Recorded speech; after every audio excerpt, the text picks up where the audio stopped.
Seguimos con el segundo taller, que lleva por título Medicina y redes sociales.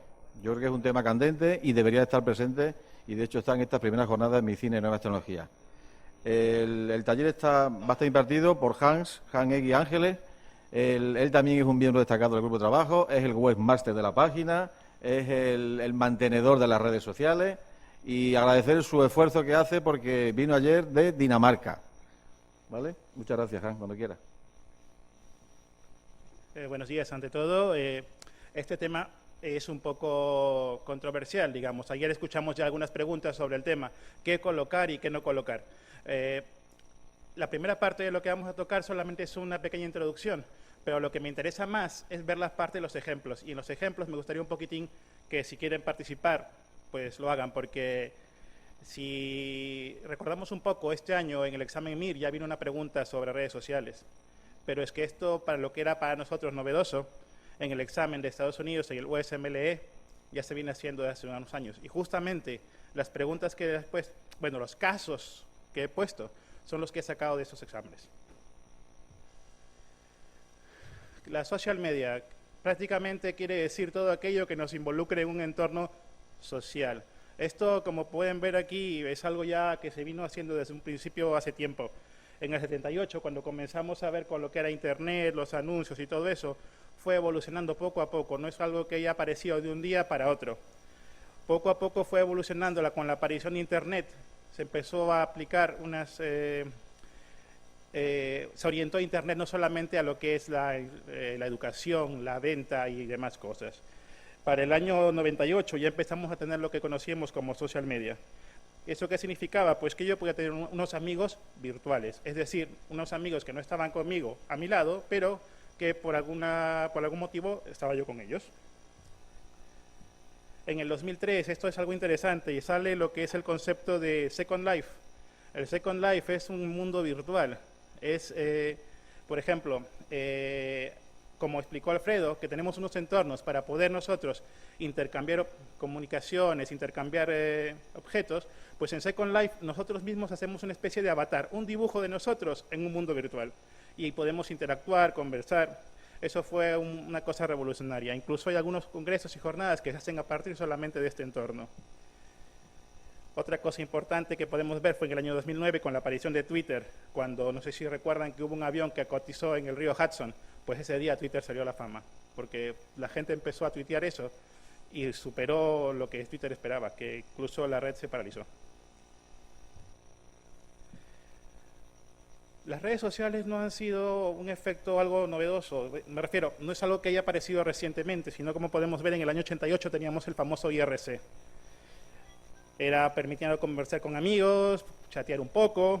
En el 92 ya apareció lo que era la 3W. En el 97 salió el Messenger. En el 2002 el Friendster.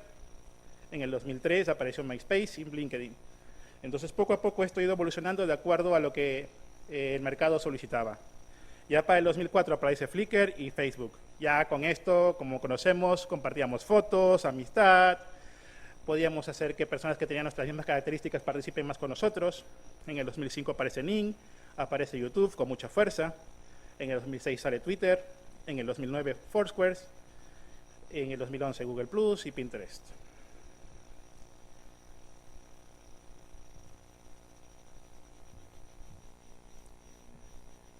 Este gráfico es un poco borroso, pero es que solamente lo que quería que vean es la cantidad de redes sociales que tenemos. O sea, no solamente tenemos las conocidas, Facebook, Twitter y demás. Tenemos muchas. Tenemos High Five, tenemos ahora el Tinder, pero muchas. De acuerdo a lo que nosotros busquemos, tenemos una red social. Esto se ha convertido ya en parte de nuestra cultura. Lo usamos para hacer conexión, interconectar con otras personas. Sean amigos, conocidos o incluso con personas que no conocemos, pero que mantienen una relación con lo que nosotros queremos. La idea principal de esto es involucrar y educar, pero no debemos usarla para diagnosticar. Y ahora vamos a llegar a esos ejemplos. ¿Cuáles son las ventajas y las desventajas que tenemos con las redes sociales? Pues lógicamente tenemos algunos beneficios, sobre todo para con nuestros pacientes. Ellos pueden verse influenciados por lo que nosotros pongamos en la red. tenemos una oportunidad de mostrar lo que hacemos, lo que nos gusta. Es una forma de que nosotros podamos seguir la pista a unos médicos que consideramos como líderes de opinión o como que manejan muy bien su campo. Y además nos puede servir para ayudar a tomar decisiones en cuanto a diagnóstico y investigación. ¿Cuáles son los problemas que nos traen las redes sociales? Pues justamente lo que conversábamos ayer, que podemos violar lo que son la Ley Orgánica de Protección de Datos, que es para nosotros en España, y el HIPAA, que es para Estados Unidos, es un equivalente. ¿Qué significa eso? Que, por ejemplo, podemos poner la foto de la cara del paciente, podemos poner datos que permitan el reconocimiento del paciente. Otra cosa importante que viene a ser una preocupación también con el uso de las redes sociales es justamente que la persona que la empiece a usar se vuelva adicta a ella. Con lo cual, la usamos. Uy, ¿qué pasó ahora en Facebook? Oh, me suena el móvil. Un momento. Oh, vale. Perdemos tiempo. Tenemos por eso que tener una instrucción sobre su uso adecuado. Y lo que les mencioné con lo de la ley orgánica, la liberación de datos. Por ejemplo, en una radiografía con un problema de alguna cosa, una fractura, aunque sea algo muy sencillo y aparece el nombre del paciente, pues esto nos puede traer complicaciones. Pero tantas redes sociales que existen, ¿para qué se usa cada una de ellas? Les estoy presentando algo que parece cómico, pero es que es así. Por ejemplo, Facebook dice, estoy miccionando, o sea, lo que estás haciendo en este momento. YouTube te lo muestra, o sea, dice, mira cómo micciono. Twitter, como tiene todo muy reducido, tienes que poner puntualmente, necesito, punto, orinar, punto. En LinkedIn, como sabemos, es una red más profesional, entonces te dice, pues que es que yo soy espectacular para el arte de orinar. Entonces te da más caché. Y en Foursquare te dice, aquí es donde oriné, porque es una red social que más que todo sirve para orientar dónde estuviste y qué estuviste haciendo ahí. ¿Cuál es la relación de las redes sociales con medicina? Estos datos son datos de Estados Unidos, pero es que todavía no tenemos una base de datos completamente adecuada para medicina de atención primaria en España, pero ya viene. En el año 2010, los médicos en Estados Unidos, solamente el 41% perteneció a una red social. Al año siguiente, el 90%. Es una cantidad bastante importante. ¿Qué hay con respecto a los estudiantes de medicina? Más del 90% de estudiantes de medicina en Estados Unidos participan en una red social. ¿Y qué hay con los pacientes?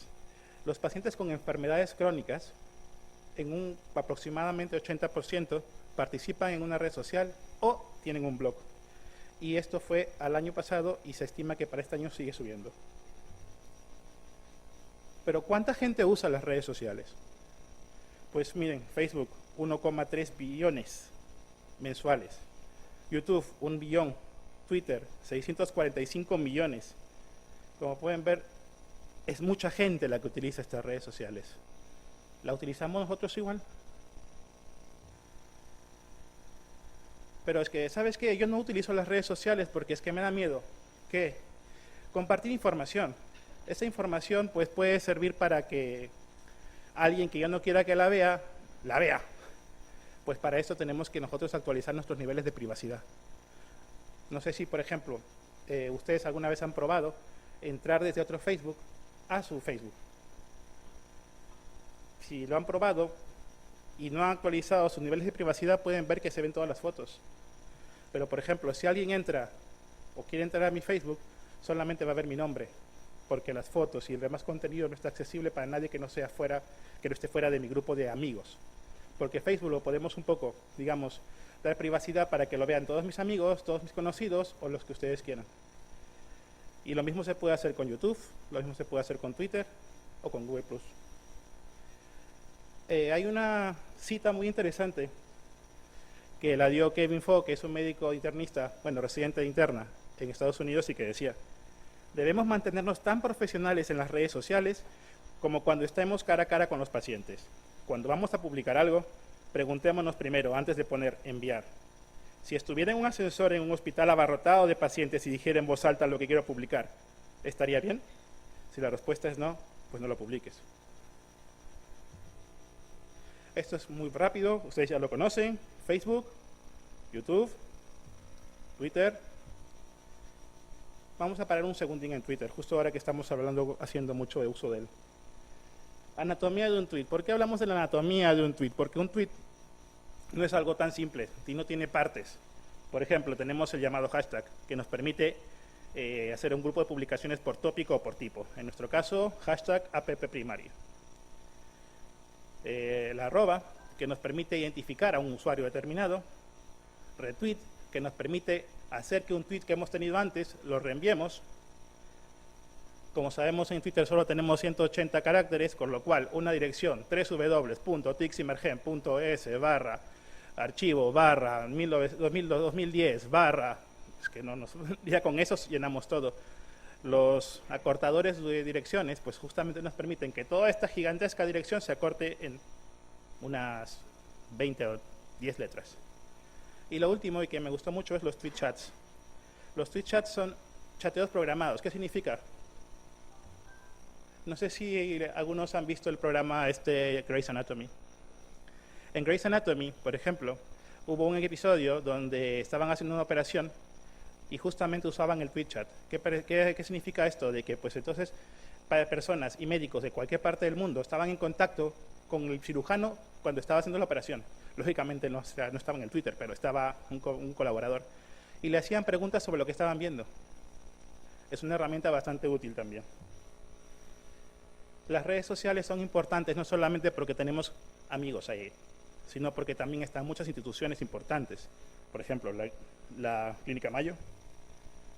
Hay asociaciones también de pacientes. Hay asociaciones, por ejemplo, para nosotros importantes como la Academia Americana de Medicina de Familia, que también está en las redes sociales, como pueden ver. Está en Twitter, está en Facebook, está en YouTube. Revistas, el New England, British Medical Journal.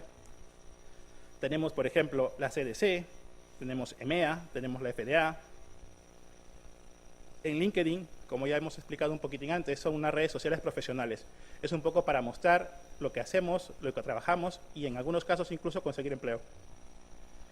Pinterest es otra red social más dedicada a fotos. Y esto es importante. Cuando tenemos una página web, muchas veces encontramos estos 3 simbolinos aquí. Bueno, 3 o 4 o 5, depende. Símbolos que vemos aquí con la flecha. Eso nos indica que podemos nosotros retuitear o enviar esta información que estamos encontrando por Facebook, lo que permite que nuestros compañeros que estén en nuestra lista puedan también beneficiarse de esa información. ¿Cuál es el problema? Que a veces eso también se vuelve una adicción. Cosa que encuentro, cosa que retuiteo y al final tengo 100 tweets. Entonces mis compañeros dicen, esto ya no me interesa porque es que es más de lo mismo, me aburre. Así que hay que compartir, pero no exageradamente. ¿Qué diferencias tenemos entre lo que hacemos en una red social con el acto médico? Pues que en el acto médico, lógicamente, es un acto privado entre paciente y médico. En cambio, en las redes sociales es totalmente abierto. El acto médico es confidencial entre 2 personas. En la red social es algo compartido. En el acto médico, la interacción es paciente-médico.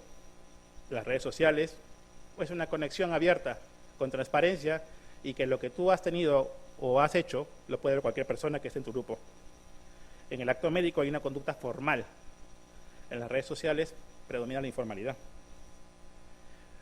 Pero las redes sociales al mismo tiempo es una oportunidad para generar una comunicación de 2 vías, porque es costo efectiva entre profesionales de la salud y también entre pacientes. En el año 2018, cuando se gradúen los que están estudiando ahora medicina en Estados Unidos, veremos que el 86% tiene una cuenta activa en Facebook, Twitter o LinkedIn. ¿Por qué? Porque están buscando ya una posibilidad de empleo luego, por eso también tienen LinkedIn. 96% sube imágenes en Flickr o en Facebook. YouTube tiene wikis, es una cantidad importante. Esto me interesa, uso de las redes sociales en residentes.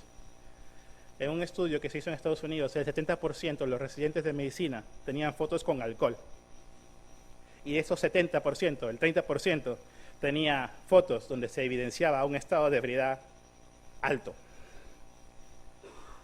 30% de los residentes de medicina tenía fotos inapropiadas relacionadas al sexo, con gestos groseros, o por ejemplo, privación de la privacidad del paciente. Esto es importante. Pregunta. o un MIR o un estudiante de medicina nos pide ser amigos en Facebook. ¿Qué hacemos? ¿Acepto? ¿Declino? ¿Ignoro? ¿Alguna otra cosa que se les ocurra? ¿Qué harían?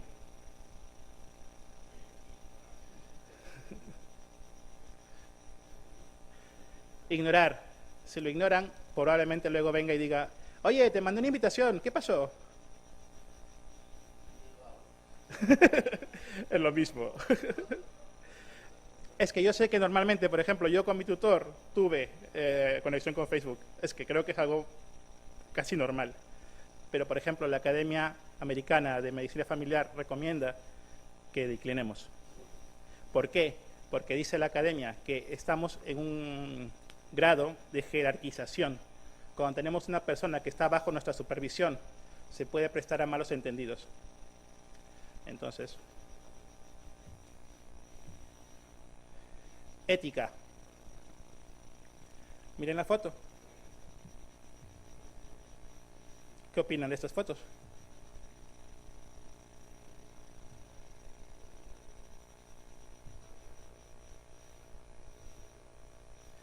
Todas estas fotos nos muestran personal de salud que ha sido con fotos que se han hecho durante diversos actos, pero que las han colocado en redes sociales. Estas fotos pues privan justamente esto que hablábamos de la privacidad del paciente y además algo mucho más importante incluso para la persona. Esa persona ustedes la van a reconocer para siempre. La van a reconocer como la persona que hizo estas cosas mal. Eso es uno. 2, la privacidad del paciente. 3, cuando tu jefe lo vea, ¿qué va a pensar? ¿Qué va a decir?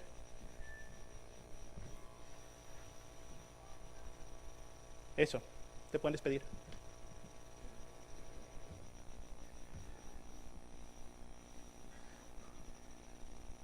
¿Qué hay de malo? Los médicos somos humanos, podemos tomar una cerveza. O alguna bebida. Bueno, otra cerveza. Bueno, es que estaba en el campo de refugiados de la ONU y me prestaron un rifle y pues siempre quise cogerlo. Es que soy un residente que estaba en Ibiza de vacaciones y ¿por qué no puedo subir una foto de lo que estaba haciendo en Pachá? Estas fotos todas están en internet. Entonces, ¿qué significa? Que no es para no es para el grupo de amigos. Estas fotos están abiertas, cualquiera las puede ver. Con esto, la percepción que tiene uno sobre el personal de salud va a estar bastante baja. Entonces, ¿qué tenemos que hacer los médicos? Primero, recordar los 6 valores fundamentales de la ética médica. Autonomía, beneficencia, no maleficencia, justicia y respeto por las personas. Si recordamos estas 6 pequeñas palabrinas, pues recordaremos qué es lo que tenemos que publicar y qué no. Tenemos que garantizar un uso profesional de lo que hacemos. No toda la información puede protegerse porque Internet es fácil de acceder. Todo lo que pongamos, si bien es cierto, es nuestro, pero es accesible a demás personas, puede ser visto por otras personas y esto nos puede finalmente perjudicar.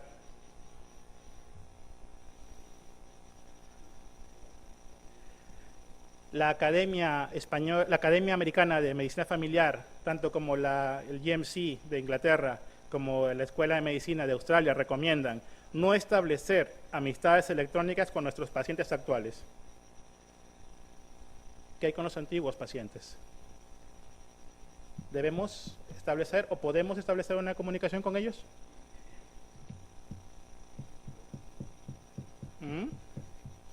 Pero es que yo cada que voy al restaurante me encuentro con él y me habla, pues entonces, si lo encuentro en el restaurante, ¿qué diferencia da en que lo tenga como amigo en Facebook? ¿Qué piensan?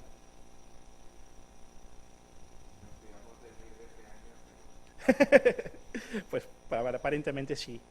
Eso, es que lo que pasa, una cosa es que yo hable con un compañero, con un amigo en el bar, es un acto entre 2 personas, pero ya hablar por una red social es dar una respuesta a una cosa que puede estar disponible para que otras personas lo vean. Entonces eso hay que tener en cuidado. Cualquier forma de comportamiento inapropiado online puede potencialmente dañar la relación médico-paciente y o la relación médico con otros colegas. Miren este ejemplo que sucedió en Estados Unidos. El señor Conan O'Brien en Twitter publica: ya no tengo un seguro social. ¿Podría alguien enseñarle esto a un dermatólogo y decirme o volver conmigo para explicarme un poco qué es lo que fue? Y manda la foto con un pequeño lunar. ¿Y qué responde Aaron Logan, médico? Soy un hematólogo, no un dermatólogo. Pero viendo eso, te doy 7 meses. No te preocupes, es mucho tiempo. ¿Qué opinan de eso? Bueno, era un chiste, era una broma. Sí, pero es que este tío ya quedó marcado por eso. Tengo 7 ejemplos, vamos a tratar de hacerlos rápido. Ejemplo número 1. Un urólogo, buen clínico, respetado por sus colegas, ha publicado recientemente comentarios, puntos de vista y observaciones en Twitter. Ese mismo día, la USPSTF publicó una recomendación en contra de la medición rutinaria del PSA en hombres sanos para el cribado de cáncer de próstata. Y él publicó en Twitter utilizando un lenguaje irrespetuoso como forma de demostrar su desacuerdo con la recomendación. ¿Bien o mal? ¿Por qué? Yo soy dueño de mi Twitter.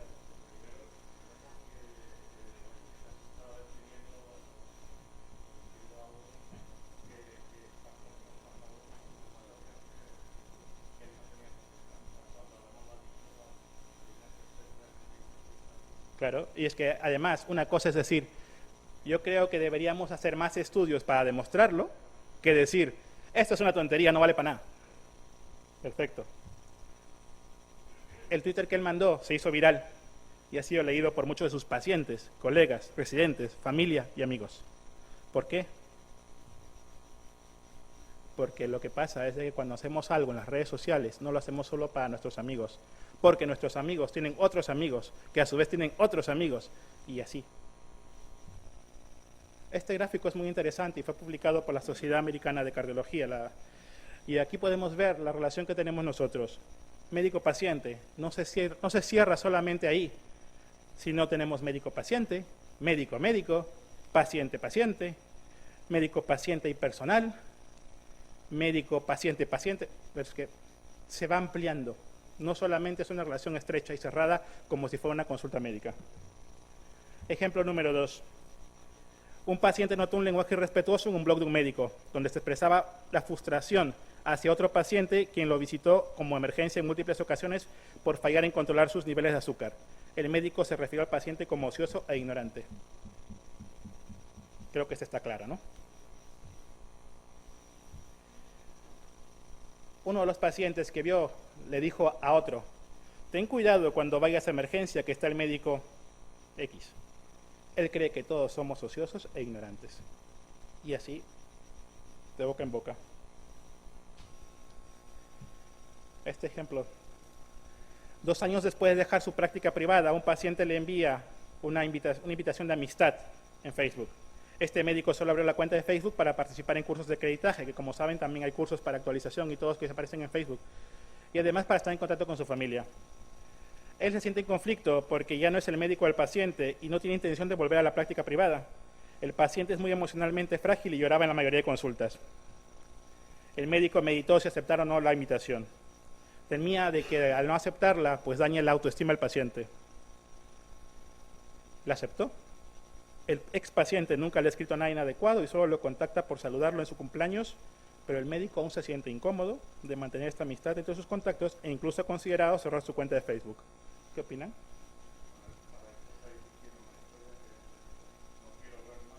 Privacidad. Sí. Y por eso es importante que nosotros conozcamos las redes sociales. Pero desde un principio, ¿estuvo bien que lo acepte? Si se sentía incómodo con el paciente o con el ex paciente.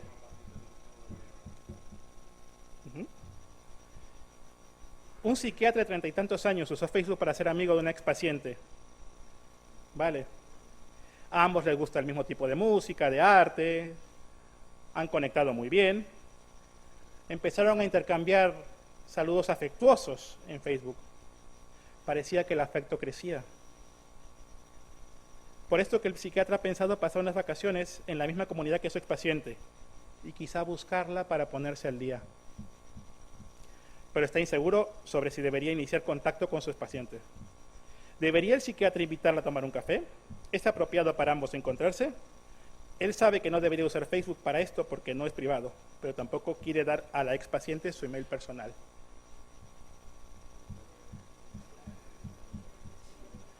Pero es que esto es fácil porque lo quiere en Facebook, pero no le quiere dar el email personal. Médico-paciente. Todos estos casos han sido casos reales que han sucedido en Estados Unidos y que han sido tomados en los exámenes. Un paciente nota que su médico describe frecuentemente su vida social como fiestero en Facebook. Fotos que acompaña, con bebidas, con alcohol. El paciente se empieza a preguntar si el médico está sobrio y preparado para cuando va a examinar una consulta que tienen en breves minutos. Si yo pongo una foto mía abierta con una botella de cerveza, aunque sea solamente para mostrar que esta botella es una reliquia, quizás mis compañeros lo sepan porque estuvieron conmigo, pero si un paciente lo ve, ¿qué va a pensar? Puede pensar desde lo mismo hasta que soy alcohólico. Por eso que hay que tener cuidado con lo que publicamos. Esto es interesante. Un médico encuentra un perfil de un paciente en una red de citas y la invita a salir, sabiendo que es su paciente. La paciente se siente presionada por aceptar la invitación porque puede que el médico se moleste con ella para su próxima consulta.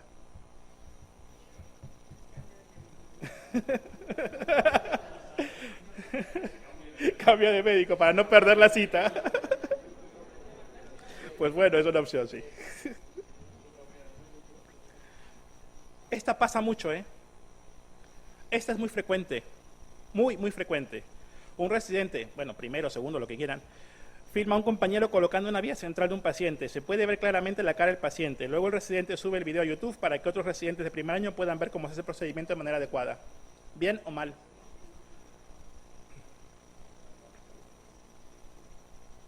¿Está bien o está mal? Esto ustedes entran a YouTube y lo encuentran un mogollón, ¿eh? ¿Qué faltó?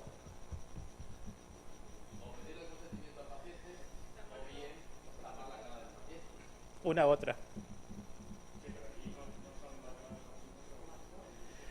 Ya, pero es que esta no es la foto de la información, solamente tenemos esta que tenemos escrita.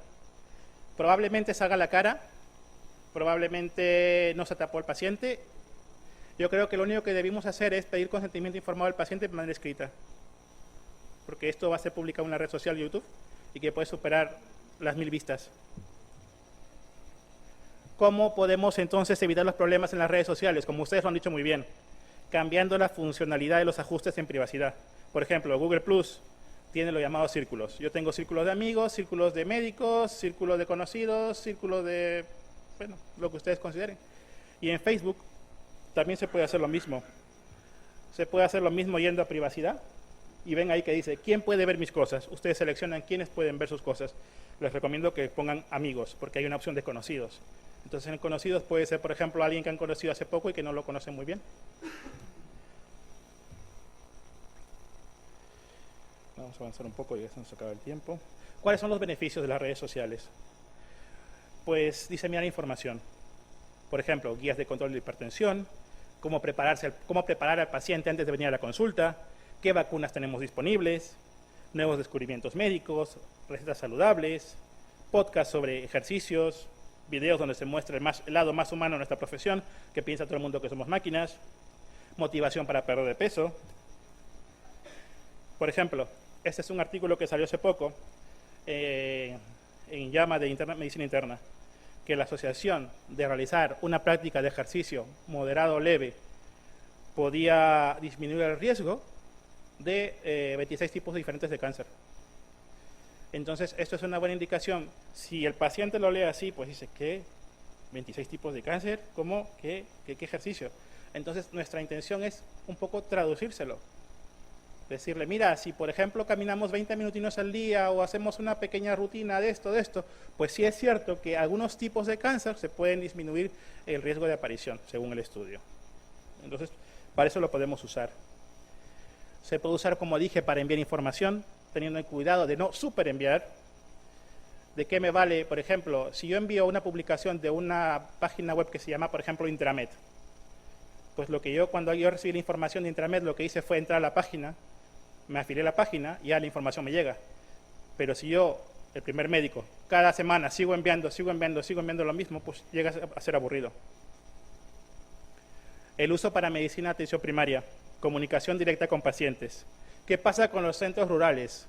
Según un estudio, la comunicación en centros rurales mediante el uso de redes sociales es mucho más beneficiosa que en centros urbanos. Las redes sociales nos sirven para conectar con colegas. Por ejemplo, estoy haciendo una investigación sobre síndrome de Brugada. Como a veces no tengo acceso a todas las revistas, puedo colocar ahí, ¿quién me puede ayudar con este artículo? Y la gente inmediatamente responde. Oiga, pero a mí me gustaría una red social íntegramente para médicos. ¿Por qué tengo que estar en Facebook? Que está todo el mundo. Pues tenemos redes sociales para... Tenemos Quantia, aquí está. Sermo, que como ven ahora ya tiene su versión española. Y demás. Son redes sociales íntegramente para médicos en las cuales nosotros podemos contactar con otros colegas y conversar sobre casos clínicos y demás. Las redes sociales son una forma muy rápida de diseminar información. Por ejemplo, en el caso de desastres. En caso de que nosotros estemos buscando una nueva opción laboral, lo mismo. Las redes sociales son una buena fuente para conseguir nuevas opciones de empleo. Lo mismo que LinkedIn. Un ejemplo práctico. Hace un año, la red de donación de órganos en Estados Unidos empezó a hacer una campaña agresiva sobre donación de órganos en redes sociales. En una semana aumentó 23 veces la gente que se inscribió para donación de órganos. Otro ejemplo clásico. Tengo esta paciente de 23 años que venía por un dolor en las caderas. Esa es una paciente de verdad mía. Y como ven en la radiografía, creo que se llega a ver, tenemos aquí estos puntinos, ¿lo ven? Tienen como unos puntos que parecen calcificaciones. Le preguntamos al radiólogo y nos dijo que era, bueno, que podía ser algo normal, que a veces de repente eran microcalcificaciones de ganglios, pero es que no me cuadraba mucho. Entonces lo que hice fue, en una red social de médicos, les pregunté y respondieron a la semana con otros ejemplos. Osteopoiquilosis. ¿Para qué más nos sirven las redes sociales? Para poder contactar con otros médicos. Este es un ejemplo, es que no pude conseguir otro, perdón. Es un ejemplo, por ejemplo, de lo que tenemos en Dinamarca, que son tutoriales que semanalmente se dan. Por ejemplo, este trata sobre el control de los pacientes con síndrome. Entonces, las redes sociales también nos permiten, mediante videos, incrementar nuestra formación académica. Esto es, por ejemplo, un video colocado en YouTube que se lanzó para evitar que los pacientes tengan miedo a las vasectomías. Se lo colocaba un poco cómo se hacía una vasectomía online y para que la gente pues, pudiera ver que no era nada peligroso ni nada. Llegó a tener en directo más de 10.000 visualizaciones. Si lo quieren buscar, está en YouTube, ponen Worst Vasectomy Day y les aparece. Y lo último para terminar. Tengo una paciente con 19 años, con cefaleas crónicas, inicio matutino, pruebas, todo tipo normales. ¿A cuál de esos tres doctores le preguntan?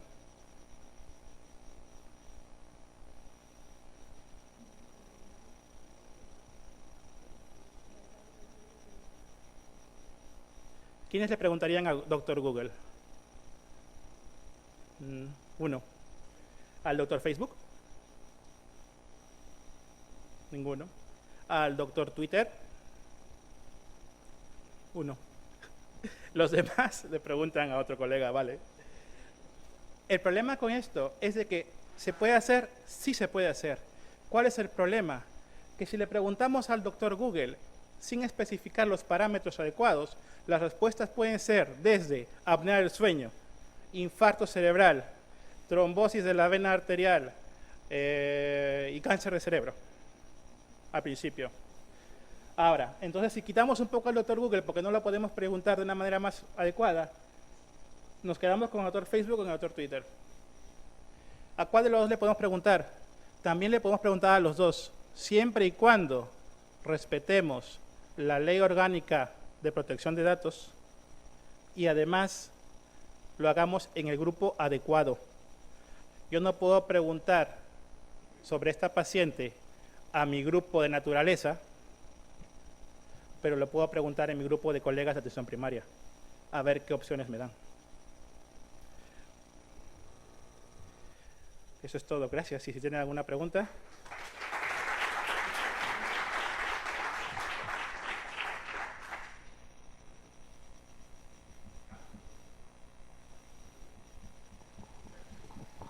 Muy bien, muy interesante tu exposición. Este año, en el examen MIR, para conseguir la especialidad, una pregunta que ha aparecido, o sea que esto está de candente de actualidad, era una paciente joven que llega al servicio de urgencia, la recibe el residente, me parece que era un dolor abdominal inespecífico, se la remira, se la explora, se le hace su prueba complementaria, se la tiene en observación y paulatinamente la chica va disminuyendo su dolor abdominal. Establece relación con el médico residente y le solicita su cuenta de Facebook. La pregunta acertada, como válida en el examen MIR, era que no debe entregarle su Facebook, aunque le pida amistad, ¿vale? Esta pregunta yo recuerdo que la lanzamos al grupo.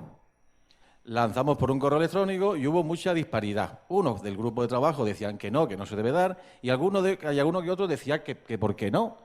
¿Por qué no el profesional sanitario tiene, por así decirlo, dos cuentas? Una para conocidos amigos, donde pongan sus imágenes, su ocio particular, y otra cuenta que sea su cuenta particular, su cuenta profesional, ¿vale? Porque esto no deja de ser una herramienta a la hora de comunicarnos entre profesionales, o que incluso podemos utilizarlo para comunicarnos entre pacientes. ¿Por qué no podemos colgar ahí material de educación para la salud, por ejemplo? ¿Vale? Sí. También recordar que la OMC tiene un manual de ética, de buenas prácticas para el empleo de redes sociales para residentes, y por los derroteros que está tomando la jornada, en la segunda jornada vamos a tener un espacio que hable de jurisprudencia, por así decirlo. Sí, con respecto a eso, normalmente ahora está muy de moda tener dos redes sociales, una personal y una profesional. En la personal tenemos a nuestros contactos, amigos, familia. Y en la profesional somos incluso amigos de médicos que no conocemos en otras partes del mundo. Es cierto, en el caso del examen, la paciente, si la colocamos en la personal, no podríamos dar información médica. Y si la colocamos en la profesional, pues los demás médicos veríamos que estamos interaccionando con ella. Luego de esta pregunta del examen, salió un grupo de pacientes con un hashtag, demos el Facebook a Lucía. Porque los pacientes querían que haya una interacción entre los médicos con los pacientes. Y sobre la OMC tiene un manual que son de más o menos 45 páginas. Nosotros en el grupo de nuevas tecnologías estamos elaborando con Javi un resumen de 2 hojas basado en el trabajo que ha hecho la IMC, el grupo de Australia y en el Estados Unidos. Es algo muy fácil que lo van a tener, lo van a leer en 2 minutos y les va a servir de orientación bastante para que puedan hacer publicaciones en Facebook.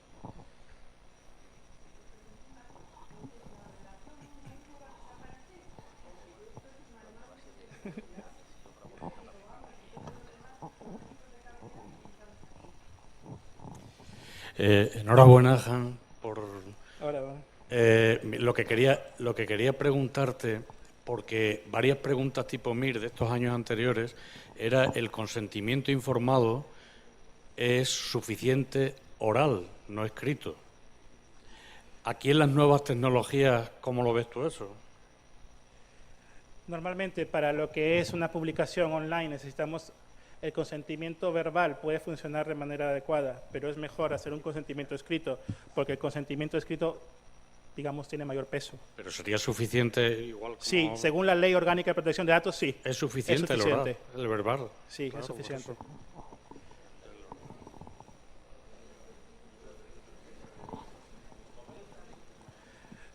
Sobre lo que preguntó, ¿vamos a perder nosotros la interacción con el paciente? No. porque el acto médico justamente es eso, mantener una relación con el paciente.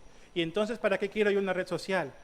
Si mi paciente, por ejemplo, es obeso, entonces yo como médico puedo colocar en las redes sociales, donde sé que lo va a leer, recomendaciones para alimentación saludable. Por ejemplo, cómo hacer un ejercicio de manera adecuada que le permita al paciente perder peso. Por ejemplo, nosotros hicimos en Asturias una cosa que fue muy interesante. Teníamos gente con sobrepeso que no iba al gimnasio porque no le gustaba, pero cuando les colocamos a estas personas música adecuada a su gusto, empezaron a ir al gimnasio porque ya lo veían de una manera de entretenimiento. Y esto lo publicamos en una red social. Cuando vayas al gimnasio a hacer, lleva música que te guste y escúchala. Y empezó a ir más gente. Entonces son cosas que de repente no es una interacción uno a uno, pero son consejos que pueden llegar a más gente y que pueden permitir que más gente se beneficie de esto. Más orientado a eso va. ¿Alguna otra pregunta?